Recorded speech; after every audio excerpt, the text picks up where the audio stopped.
Herkese mutlu, sağlıklı günler. Her cuma olduğu gibi haberin hemen arkasında klinik programıyla sağlığımızı konuşuyoruz.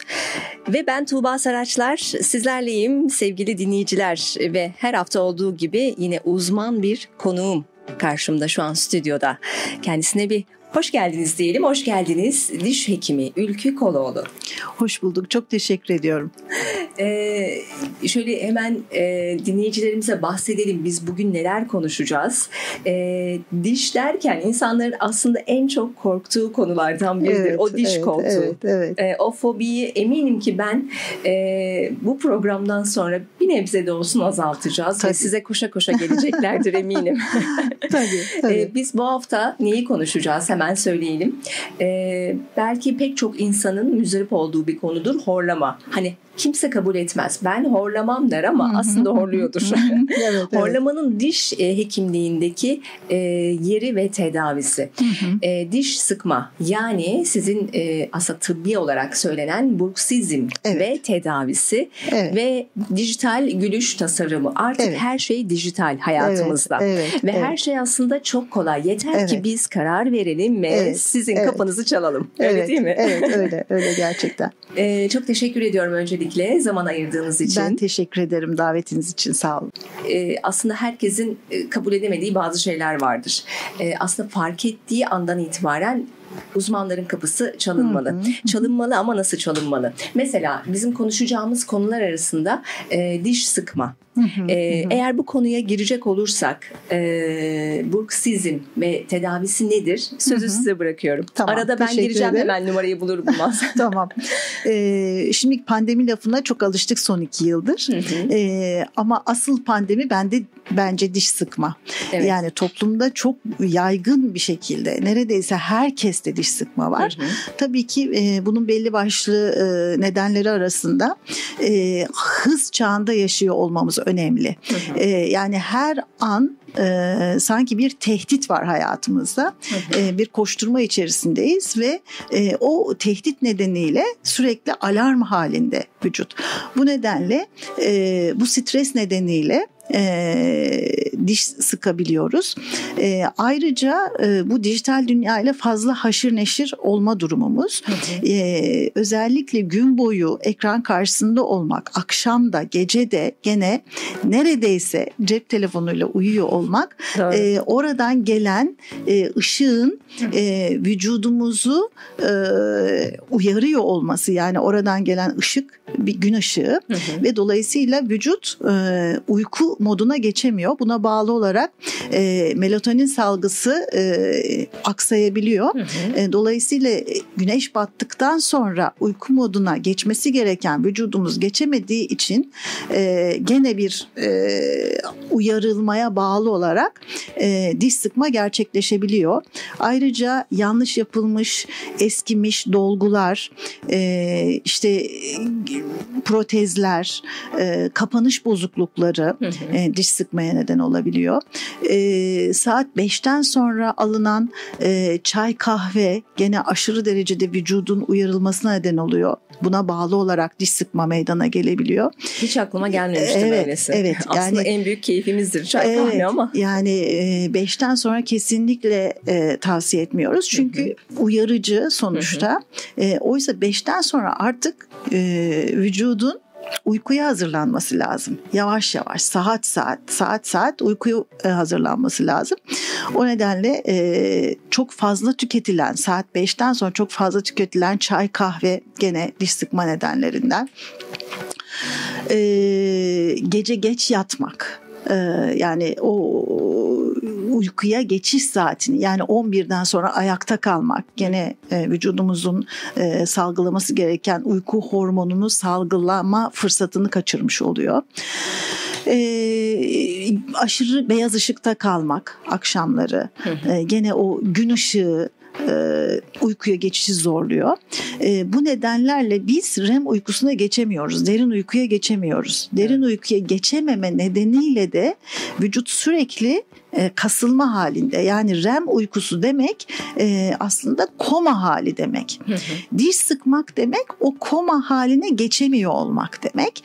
Dolayısıyla o koma haline geçebilmek için işte beslenme, ışık, dijital ortam, bunların hepsine çok dikkat etmek gerekiyor. Neredeyse maruz kalıyoruz. Tabii ama maruz işte kalıyoruz. maalesef. Yani mesela bir saatten sonra akşamleyin 7'den 8'den sonra mesela ışıkların artık yavaş yavaş kırmızı ışığa doğru, yani sarı ışık kırmızı ışığa doğru dönmesi, olabildiğince işte uyarıcı içecekler değil de sakinleştirici içecekler, işte ıhlamur, rezene, papatya, bunlar içilmesi. Yani aslında her şey gibi uyku da bir hazırlık istiyor. Yani saat 5'ten itibaren yavaş yavaş uyuyacağım. İyi uyumam lazım. İyi uyursam ertesi gün dinlenmiş olarak kalkarım. Zihnim bana daha iyi hizmet eder. Bedenim daha sağlıklı olur düşüncesiyle aslında saat 5'ten itibaren uykuya hazırlıkla geçiriyor olmamız lazım vaktimizi. Bunlara dikkat edersek diş sıkmayı oldukça tedavimizde yapabiliriz. Bir de şeyi söylemek istiyorum. Son zamanlardaki literatür çalışmalarında D vitamini eksikliğinin de şiddetli diş sıkmaya neden olduğu bulundu. Yani diş sıkan hastaların da en acil şekilde ben hep şey istiyorum, D vitaminleri şeyini istiyorum, tahlilini istiyorum. Genellikle toplumda D vitamini konusunda özellikle Covid'den sonra bir bilinç oluştu ve herkes şunu söylüyor. Yani ben düzenli D vitamini kullanıyorum. Ama düzenli D vitamini kullanmak bazen sadece var olan D vitamini seviyesini stabil olarak tutmaya yarıyor. Yani diyelim ki işte üst sınır işte şu rakamsa, kendisininki işte yarı değerindeyse düzenli olarak kullanmak o yarı değerinde kalmasını sağlıyor. Yükseltemiyor düzenli olarak kullanmak. Bazen diş sıkanlarda onu üst limite taşımamız gerekiyor. Yani bir D vitamini yüklemesi yapmamız gerekiyor. Onun için de yani düzenli kullanan kişilerde bile D vitamini tetkikini yaptırmalarını çok önemsiyorum. Ve diş sıkan kişilerde de D vitamini oranının üst sınıra yakın olmasını tavsiye ediyoruz. Ediyorsunuz. Peki Siyerel Türk'ün WhatsApp numarası 0530 tabii ki 666 4777. Halbuki ezbere biliyorum ama bir anda gitti böyle kafam. Tabii olabilir. Bazen şalter inebiliyor. Tabii ki olabilir. Hani konular çok hassas olunca diş sıkma falan insan o psikolojiye girebiliyor. Evet, bir kez daha hatırlatalım. Diş hekimi karşısında olmak da neden olmuş olabilir belki. Evet, fobi dedim ya ben. Çünkü gerçekten ben de diş nasıl diyeyim, diş hastanesinden, diş doktorundan ve diş koltuğundan korkan bir insanım maalesef. Galiba bu korkudan dolayı. 0530 666 4777 WhatsApp hattımız. Diş sağlığını konuşuyoruz. Diş sıkmasından bahsettik ve bunun peki tedavisi nedir? Bu arada evet, mesela bir dinleyicimiz sormuş, dişlerimi sürekli sıkıyorum, işte galiba botoks vesaire tedavisi de yaptırmış ama hala sıkmaya devam ediyorum demiş. Ne yapabilirim? Bunun tedavisi nedir? Şimdi demin bahsetmiştim aslında. Daha ne yapabilirim? Yani botoksu anlatayım ama yani yaşam şeklimiz aynı şekilde devam ediyorsa, işte yani biz akşamları çay kahveleri içiyorsak, gece işte 1'lere 2'lere kadar oturuyorsak, D vitaminimiz çok düşükse, yani veya ağzımızda yanlış dolgular, yanlış protezler varsa, siz hangi tedaviyi uygularsanız uygulayın, tabii ki geçici bir çözüm olacaktır. Yani öncelikle bir yaşam şeklimizi değiştirmemiz gerekiyor.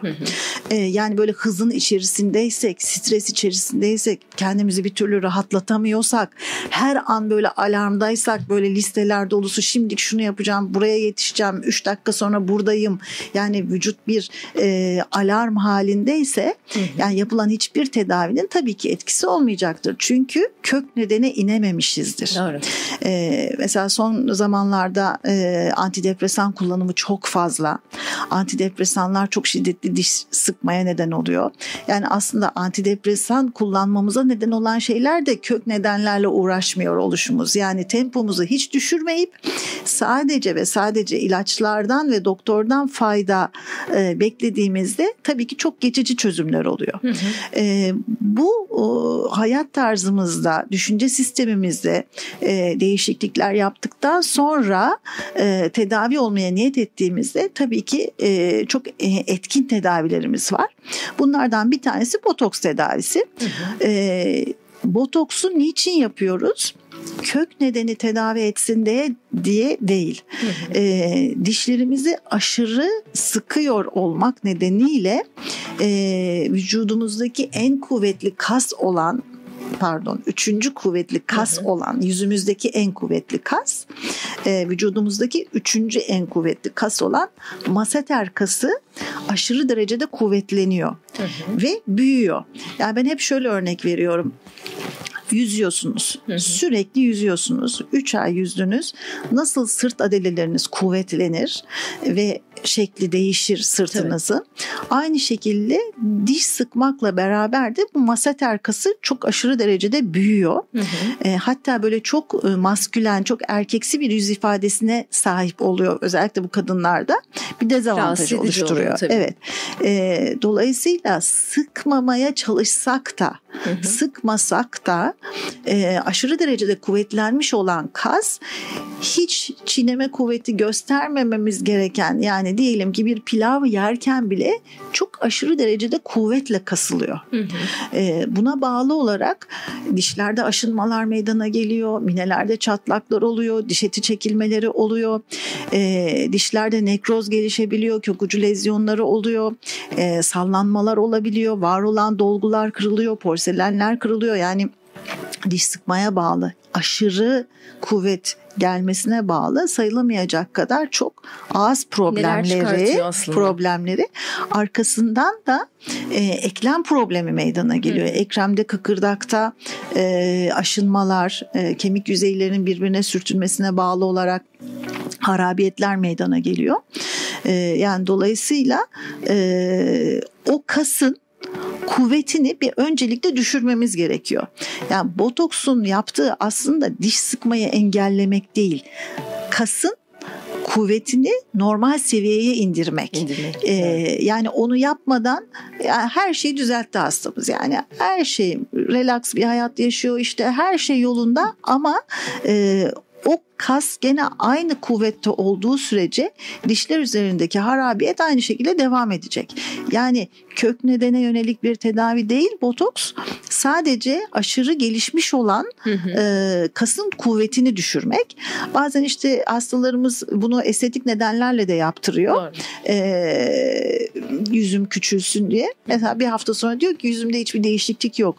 Şöyle bir şey, yani nasıl işte o yüzen kişi yüzmeyi bıraktığı anda bir hafta sonra sırt adeleri küçülmezse bu da bir zaman alıyor. Yani 2 ay, 3 ay, yani o kasın kuvveti düştükten sonra kas yavaş yavaş küçülüyor. Hem estetik amaçlı çok güzel bir işte yüz ifadesi ortaya çıkıyor. Daha feminen bir yüz ifadesi ortaya çıkıyor. Hem de dişler üzerindeki yük kalkıyor. Ama bu bruksizm tedavisi değil. Bu yani başımız ağrıdığında ağrı kesici kullanmak gibi botoks uygulamak. Peki en etkili tedavi yöntemine geçeceğiz. Özellikle işte diş plağı gibi, proteze benzeyen aslında bir takım yöntemler var. Şimdi güzel bir şarkı dinleyelim, sonrasında ikinci bölümde devam edelim.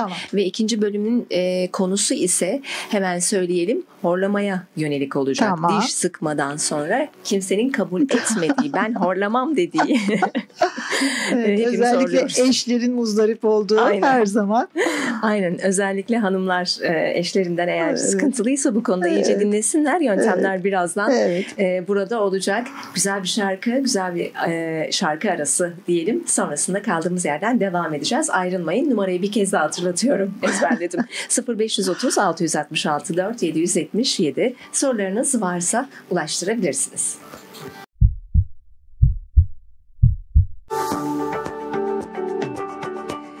Evet, güzel bir şarkı dinledik. Şarkı ben bilirim diyor. Hep deriz ben bilirim. Aslında biz çok şeyi bilmiyoruz. Uzmanlarımıza sormaya devam etmemiz gerekiyor. Evet, az önce diş sıkmadan bahsettik. İlk konumuz buydu. Tedavisine yönelik konuşmamız yarım kalmıştı. Bu bölümde devam edebiliriz. Neler yapmalıyız? Yani daha hani kısa vadede değil de uzun vadede bu sıkıntımızı rahatlatmak adına ne gibi önerileriniz olur? Ki teknoloji bu alanda da gerçekten imdadımıza yetişiyor. Özellikle diş sağlığı konusunda ilerleyen teknoloji hem sizi rahatlatıyor hem hastaları konfor alanını genişletmiş oluyor. Ve bunları yakından takip ediyorum. Evet, buyurun, söz sizin. Teşekkür ederim. Yaşam şeklimizi değiştirmekten bahsettik. D vitaminimizi düzenlemekten bahsettik. Ağızda buna neden olabilecek bir etken var mı? Yanlış bir kapanış var mı? Bundan bahsettik. Bunları düzeltmemize rağmen hala diş sıkma varsa o zaman gece plağı yapıyoruz. Yani öncelikle kasın kuvvetini düşürmek için botoks uygulaması yapıyoruz. Arkadan da gece plağı uygulaması yapıyoruz. Gece plağında oklüzyonu, yani kapanışı, çeneler arasındaki kapanışı birazcık yükselttiğimiz için kaslar aynı kuvveti uygulayamıyor. Yani kas tam olarak kasılamıyor. Kasılamamasına bağlı olarak zaman içerisinde kuvveti düşüyor ve tedavi oluyor, yani sıkmamaya başlıyor. Hem de dişler üzerindeki o sürtünme, aşınma etkisini kaldırmış oluyoruz. Dişlerin birbirinin üzerindeki aşınma etkisini ve eklem üzerindeki yükü kaldırmış oluyoruz böylece. Çok uzun yıllardır kullandığımız bir tedavi yöntemi. Gece plağı uygulaması. Ciddi oranda bir tedavisi var. Tabii. Yani eğer tabii eklemde harabiyet olmuşsa, eklemde tutulmalar başlamışsa o zaman eklem içi enjeksiyon, ondan sonra düzenli antiinflamatuar kullanımı, tutulumlar, eklem tutulması meydana gelebiliyor. Ona bağlı olarak bazı ilaç tedavilerimiz de olabiliyor. Ama onlar akut tedavi. O anda ortaya çıktığında, hastalık ortaya çıktığında, kitlenmeler olduğunda verdiğimiz tedavi. Kronik tedavi ise botoks uygulaması ve gece plağı uygulaması. Eğer diş sıkmayı tedavi etmiyorsak, kendi haline bırakmışsak, işte bu kasın aşırı derecede büyüyor olması nedeniyle horlamanın zeminini de oluşturuyor olabiliyor. Yani tabii ki horlamanın tek nedeni diş sıkmak değil. Tabii ki değil. Tabii. Ama nedenlerinden biri de bu.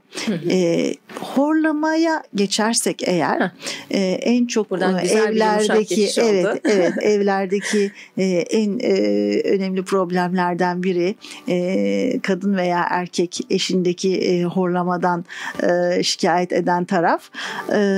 Buna geçersek nedenleri arasında diş sıkma da var. Yani zaten horlama ya her zaman diş sıkma eşlik eder.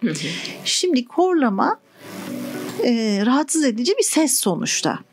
Kesinlikle. Bu sesin ortaya çıkmasının nedeni hava yolunun daralması. Yani nasıl bir şey, balon şişirirsiniz ve böyle ucuna azıcık havanın çıkmasını azaltacak şekilde elinizle tutarsınız parmağınıza ve acayip sesler çıkmaya başlar. Aslında horlamanın mantığı da o. Hava yolunun daralıyor olması. Hava yolunun daralma nedenlerinden biri işte aşırı kilo olabilir. Kilo olmayan kişilerde de horlama olabiliyor. Yer çekimine bağlı bütün dokuların aşağı doğru iniyor olması, yani yumuşak damağın küçük dil dediğimiz işte oradaki yumuşak dokunun aşağıya doğru sarkması.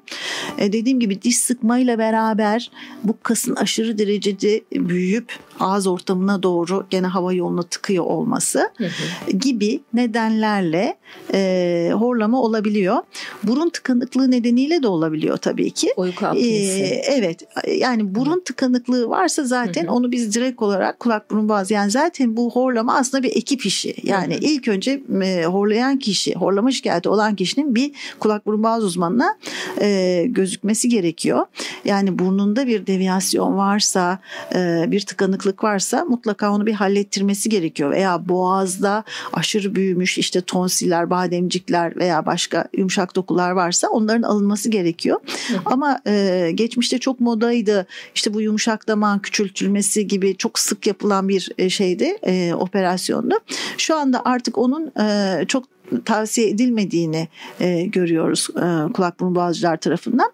Çünkü çok kısa bir süre sonra o işe yarayan dokuları aldığınızda tekrar sarkıyor. Yani çok kısa süreli bir çözüm oluşturuyor. O nedenle eğer burun problemi yoksa horlayan hastalarımıza biz horlama apareyi yapıyoruz tedavi olarak. Apne demiyorum. Apne biraz daha ileri bir rahatsızlık. Apne artık horlama esnasında zaman zaman solunumun durması demek. O hastalarımızı, apnesi olan hastalarımızı uyku merkezine gönderiyoruz. Apne eğer teşhis edilmişse onlara pozitif hava basınçlı bir maske tavsiye ediliyor. Onlar bu maskeyi takıyorlar ve yumuşak damağın üzerine sürekli olarak bir hava basıncı üflüyor bu maske. Bu şekilde horlamaları geçiyor. Fakat bu maskeyi kullanmak bazen o kadar kolay olmayabiliyor. Veya seyahatlerde kullanamayabiliyorlar. Evet. Yolculuklarda yanlarında taşıyamayabiliyorlar. Apnesi olan hastalarımıza da biz yedekte yani böyle olağan dışı durumlarda kullanmaları için horlama apareyi yapıyoruz. Apnesi olmayan horlayan hastalara rutin olarak bunu yapıyoruz. Çok da fayda görüyorlar. Bunun mekanizmasını anlatmamı ister misiniz? Nasıl tedavi ediyor? Çok kısa bir şekilde evet tamam. isterim ama şunu merak ediyorum. Horlama evet çok basit gibi görünüyor aslında ama diş sağlığımızı olumsuz şöyle etkileyebiliyor mu? İşte diş çürüğü gibi ya da ileriye yönelik diş sağlığında işte ne bileyim diş etiyle ilgili bir problem, dediğim gibi diş çürüğü bu gibi sıkıntılara yol açıyor mu? Bu bir soru olarak geldi. Bunu soralım. Horlama ya mutlaka diş sıkma eşlik ediyor mutlaka. İkisi bir arada oluyor. Bu nedenle diş eti çekilmeleri, ona bağlı olarak dişin etrafındaki kemik kaybı, dişlerde aşınma, sallanma, eklem hastalıkları, yani neredeyse her şeye neden oluyor. Yani ağızda olabilecek bütün hastalıklara neden olabiliyor horlama. Peki teknik olarak eğer çok kısa bir şekilde bahsedecek olursak ki merak ediyorlardır. Buyurun. Estağfurullah. Bizim yaptığımız aparey alt çeneye ve üst çeneye bir silikon plak yapıyoruz. Daha sonra da alt çeneyi önde konumlandıracak şekilde bu iki silikon plağı birbirine adapte ediyoruz. Yapıştırıyoruz. Daha sonra hastamıza işte bu apareyi kullanmasını öneriyoruz. Ağzına taktığında, yani normalde horlayan hastalarımız gündüzleri gayet rahat. Yani horlama mutlaka yattığı zaman ortaya çıkan bir rahatsızlık. Bunun nedeni yattığı zaman dilin ve çenenin geriye kayması. Bizim apareyimiz, yaptığımız aparey çenenin ve dilin geriye kaymasını engellediği için solunum yolunu daima açık tutuyor. Buna bağlı olarak da horlama engellenmiş oluyor. Ayrıca çenenin önde konumlanmasına sebebiyet verdiği için apareyimiz bu çiğneme kasları daha aktif oluyor. Onun aktifliğine bağlı olarak da solunum yolundaki kaslarda da bir aktivasyon gerçekleşiyor. Yani bir nevi hani bir adileye spor yaptırıyormuşsunuz gibi. Yani o gevşemeye gevşemeyle böyle pelte gibi olmasıyla sarkmış olan yumuşak damak sertleşiyor. O peltemsi durum daha sıkılaştığı için horlamayı bir de ayrıca bu şekilde tedavi etmiş oluyor. Evet, bunun da tedavisi var, korkmayın. Evet. Kadınlar ya da erkekler. Evet. Mesela bir dinleyicimiz de ben horlamam ama benim eşim horlar demiş. Evet, eşini göstermiş. Evet. Kimse kabul etmiyor dediğim gibi. Evet, yine güzel bir şarkı. Sonrasında artık son bölüme geçeceğiz. Tamam. Son bölümde de dediğim gibi teknolojinin en çok aslında yaradığı sektörlerden, alanlardan biri diş hekimliği. Çünkü dijital gülüş tasarımı artık mümkün, çok uzak değil. Her şey hep bizler için aslında ama bunu doğru kullanmak ve doğru ehil kişiler vasıtasıyla aslında yaptırmak gerekli. Şimdi güzel bir şarkı, sonrasında klinik kaldığı yerden devam edecek. Sorularınızı 0530 666 4777 WhatsApp hattımıza göndermeye devam edebilirsiniz.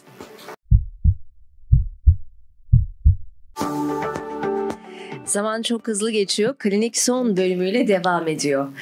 Ülke Hanımcığım, yani böyle başlıyoruz. Ondan sonra doktorlarımız diyor ki bitti mi? Vallahi öyle oluyor. Çok hızlı geçti zaman. Hızlı geçti ama çok verimli geçtiğini düşünüyorum. Çünkü pek çoğumuzun belki bilmediği, atladığı şeyler bunlar. Ve şimdi de aslında herkesin merak ettiği bir konu. Nedir? Gülüş estetiği, dijital gülüş tasarımı. Hayatımıza nasıl girdi? Öncelikle onu aslında sormak istiyorum. Birdenbire girmedi tabii zaman içinde. Sizin de yaptığınız araştırmalar, işte ortaya atılan tezler, makaleler vesaire vesaire. Nedir bu dijital gülüş tasarımı ve herkes yapabilir mi bunu? Öncelikle isterseniz bir gülüş tasarımından bahsedeyim dijitalden önce.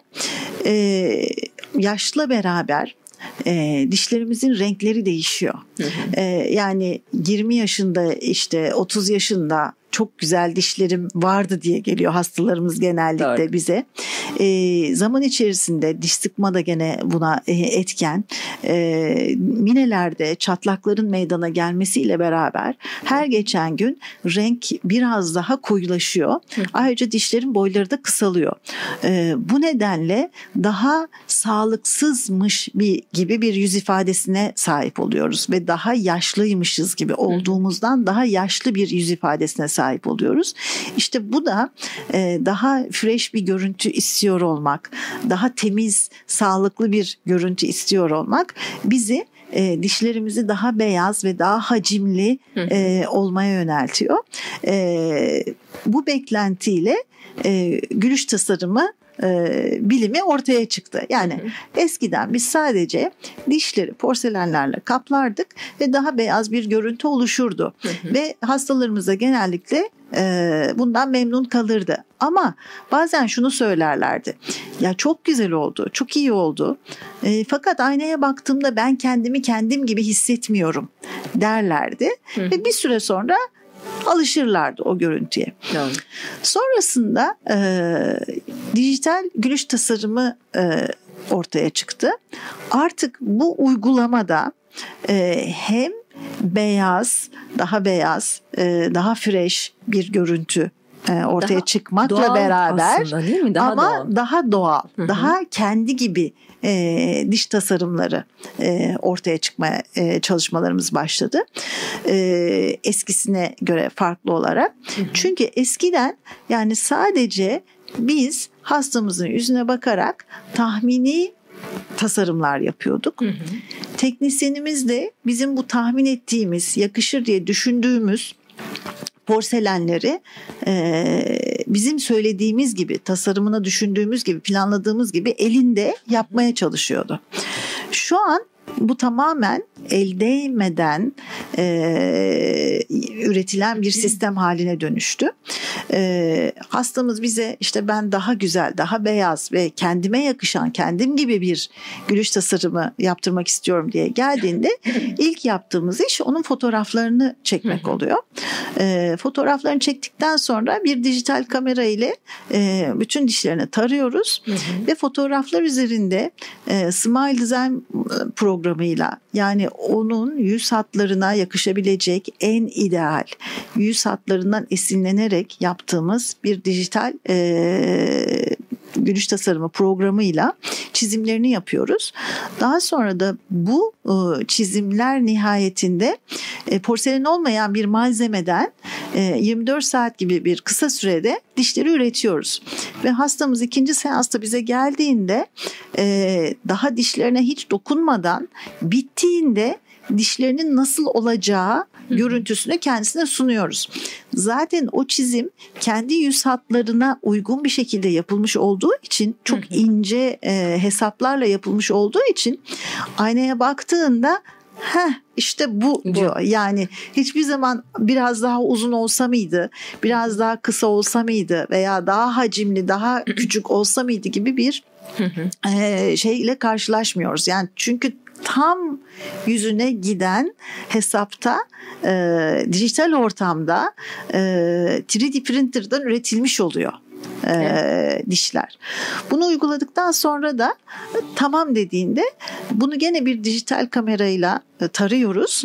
Taradıktan sonra bu defa porselenden aynı planlanmış olan, tasarımı yapılmış olan dişler üretiliyor. Yani benim elim değmiyor veya işte teknisyenin eli değmiyor. Yani tamamen dijital ortamda üretildiği için tam yüzüne gidecek formatta çıkıyor porselen dişler. Hem daha kısa sürede, hem yoruma açık değil, hem tam istediği gibi en yakışan şekilde üretilmiş oluyor dişler. Ben hiç unutmuyorum, bir kere işte diş hastanesine gitmiştim. Orada bir tane hasta şunu istiyordu. İşte bir fotoğraf gösterdi. Bir ünlü bir isimdi, hatırlayamadım şimdi. Ben dedi bunun aynısını istiyorum. Böyle gelen hastalar oluyor mu? Öyle gelen hastalar çok oluyor tabii. Ben o zaman şunu söylüyorum. Yani tabii ki olabilir. Yani hep şu örneği veririm her zaman. Yani vitrinde bir elbise beğeniriz. Çok beğeniriz hem de. Doğru. Gireriz, giyeriz ve hiç yakışmaz. Yani halbuki ben çok yaşarım onu. Yani çok yakışacağını düşünürüm. Giyerim, hiç yakışmaz. Yani bu da birazcık öyle. Yani o gördüğünüz dişi size aynı şekilde uygulasak hiç yakışmayabilir. Ben her zaman şunu söylüyorum. Diyorum ki bize izin verin. Yani biz sizin yüzünüze gidecek en ideal tasarımı yapalım. Yüzünüze uygulayalım.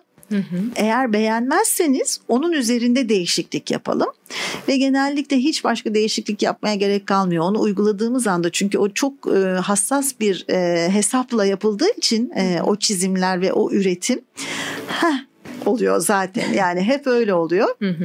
Orada rahatlıyor hastalar. Yani bitip ağzına işte bu böyle oldu gibi bir şeyle değil, mock-up uygulaması dediğimiz dişlerine daha hiç dokunmadan nihayetinde bittiğinde böyle olacak dişleriniz diye ağza taktığımızda zaten o fikir çok rahatlatıyor. Doğru. Arkasından ağzını da böyle fotoğrafta falan değil, 3 boyutlu gördüğü zaman da içine siniyor. Sonra da yani o düşünceyi hemen terk ediyor. Yani işte şu olsun düşüncesini hani bizim sunduğumuz şeylerden sonra, seçeneklerden sonra hemen bırakıyor ve güveniyor. Yola giriyor.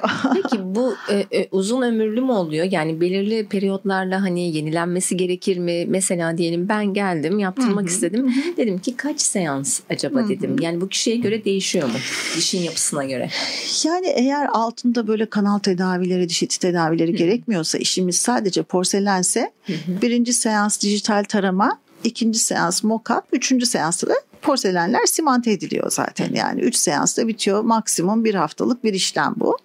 Çok sıkışmışsak, yurt dışı işte seyahat şu bu öyle, yani 3 gün falan da bitebilir. Ama hızlandırılmış olarak. Evet ama böyle rahat yani böyle rahat yapılabilmesi, yani bir hafta içerisinde rahatlıkla bitebilecek bir işlem. Ama tabii ki diş eti iltihapları vardır, çok büyük diş çekimleri vardır, başka tedaviler vardır. O başka bir konu. Yaptığımız tedaviler çok uzun ömürlü. Genellikle yıllar içerisinde ağız dokuları değiştiği için, yüz ifademiz değiştiği için, yeni bir tasarıma ihtiyaç olduğu için değiştiriliyor dişler. Evet. Yoksa porselen eskiyen bir malzeme değil. Yani çok uzun ömürlü bir malzeme. Hele hastalarımız 6 ayda bir diş hekimi kontrolüne geliyorsa ağızda başka bir sağlık problemi oluşmayacağı için neredeyse ömürlük bir tedavi. Ama toplumumuzda tabii ki düzenli diş hekimine gelme alışkanlığı pek maalesef yok. Evet, pek yok. Öyle olunca tabii ki başka nedenlerle ağızda bir hastalık söz konusu olursa, o dişin hayatı tehdit altında olursa, o zaman tabii ki o porseleni de değiştirmek gerekiyor. Peki diş kaybı olmuyor zaten porselende. Evet. Bilmemiz gereken noktalardan biri de o. Evet. Galiba. Hani yani çürüğe maruz kalmıyor bir kere. Yani çürüğü oluşturan bakteri ve gıda artığı. Bakteri ve gıda artığı dişle temas halinde olamayacağı için tabii ki yeni bir çürük oluşumu söz konusu olmuyor. Ne güzel. Evet, korunmuş da oluyor aynı zamanda. Evet. Ben bunu hep merak etmişimdir aslında. Bir gün sizi ziyaret edeceğim çünkü korkumu yenmem gerekiyor. Uzunca bir süre çünkü ki daha önceden gelmiştim size. Evet. Bir daha gelmemek üzere diye kafamda tasarlıyorum her defasında ama hayır. Ama 6 ayda bir. Mutlaka, değil mi? Bu çok önemli. Evet. Diş hekimi kontrolü, gerekiyorsa diş taşı temizliği. Çünkü diş taşı gerçekten ağızdaki her hastalığın nedeni diyebiliriz. Yani diş eti hastalığının ve çürüğün nedeni diyebiliriz. Herkeste değişir tabii diş taşı temizliği periyodu. Ama en azından kendi periyodunuzu bilebilmek için kontrole gelmeniz gerekli. Tabii ki her kontrole diş taşı temizliği gerekli demiyoruz. Öyle ağızlar var 2 ayda bir diş taşı temizliği yapmak gerekiyor. Öyle ağızlar var 5 yılda bir yapmak gerekiyor. Yani bunu hekiminizle temas halinde olduğunuzda o periyodu bilebilirsiniz. Ama 6 ayda bir mutlaka diş hekimi kontrolü şart. Yani ben hastalarıma o garantiyi veriyorum. Siz 6 ayda bir kontrole gelin. Benim gerisi yaptığım işlerin ömür boyu garantisini veriyorum, sözünü veriyorum. Evet, çok güzel. Yani korkmayın. Ben de hep dediğim gibi korkuyorum ama korkunun ecele faydası yok. Evet. Programın başında bu diş fobisi derken numarayı unuttum. Ben bunu hiç unutmayacağım bu arada. Tabii şaka bir yana ama çok güzel aslında konuşulması gereken, insanların çoğu zaman hayatında hani maalesef bu sorunlarla karşılaştığı, çoğu diyorum gerçekten öyle.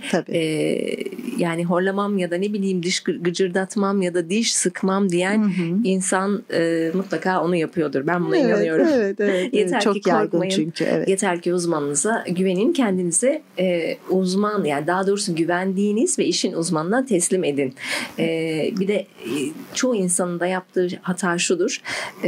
Yanlış hani duyduğu şeyleri kendinde test etmesi. Evet. Programın amacı da bu zaten. O yüzden her hafta uzman konuklarımız burada sizin için söylüyorlar.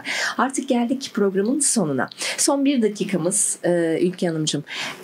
En baştan sona kadar şöyle toparlayacak olursak dinleyicilerimize ve hafta sonu eğer programımızı kaçırmışlarsa hafta sonu da Web TV'mizde, CRI Türk'ün Web TV'sinde yayınlanıyor. İzleyicilerimize de demek istiyorum bu doğrultuda. Neler tavsiye edersiniz? Tabii ki ağız sağlığı bütün vücut sağlığıyla birlikte, yani bunu ayırt etmek, ayırmak ağız sağlığını mümkün değil. O nedenle yani hem genel sağlığımız için hem ağız sağlığı için öncelikle bir kere beslenmek. Yani beslenmede protein ağırlıklı beslenmeye, karbonhidrat ve şekerden fakir beslenmeye dikkat etmemiz lazım. Kolalı, asitli içeceklerden kaçınmamız lazım. Olabildiğince uyarıcı, işte bu enerji içecekleri çok fazla moda şu anda. Bir kahve içelim, bir kahve içelim. Yani hani yani gerçekten hani haddinden fazla bir kahve tüketimi var. Yani bu beden açısından çok ciddi uyarıcı, yani belli bir gramın üzerindeki kafein uyarıcı etkisi var. Yani bunları birazcık ölçülü kullanmak. Güzel uyumak. Uyumak için gereken işte hazırlıkları yapmak. D vitamini çok önemli. 6 ayda bir diş kontrolü diyelim. Düzenli olarak günde 2 kez diş fırçalama. Diş ipi çok önemli. Diş fırçalama yeterli değil. Çünkü diş araları diş fırçalamayla çok etkin temizlenemiyor. O nedenle diş ipi çok önemli. Çok teşekkür ediyoruz. Rica ederim. Ben teşekkür ederim. Diş hekimi Ülkü Koloğlu stüdyo konuğumuzdu. Efendim gelecek hafta başka uzman konumuz ve konuyla birlikte burada olacağız. Ben Tuğba Saraçlar. Hepinize sağlıklı, mutlu günler diliyorum. Hoşça kalın.